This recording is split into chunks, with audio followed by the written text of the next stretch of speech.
वज़ीर-ए-आज़म शहबाज शरीफ ने कहा कि पाकिस्तानी कौम तुर्किया की बरवक्त इमदाद पर उनके मशकूर हैं। पाकिस्तान में सैलाब से बड़े पैमाने पर तबाही हुई, 1000 से ज़ायद लोग जाँ बहक हो गए, जबकि लाखों घर तबाह हुए। आज सैलाब ज़दगान खुले आसमान तले जिंदगी गुजारने पर मजबूर हो चुके हैं। जिंदगी में पहले ऐसी तबाही कभी नहीं देखी। Turkey are sending lots of goods to Pakistan, and we are very thankful for this timely support.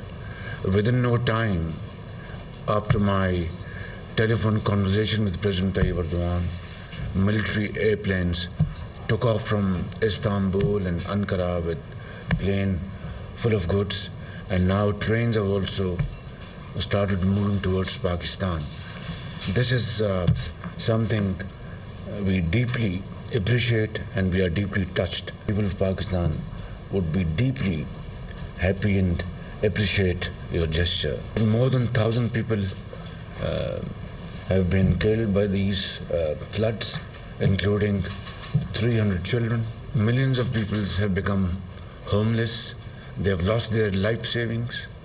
Crops washed away, livestock drowned, and damage to houses. People are now spending nights under open sky.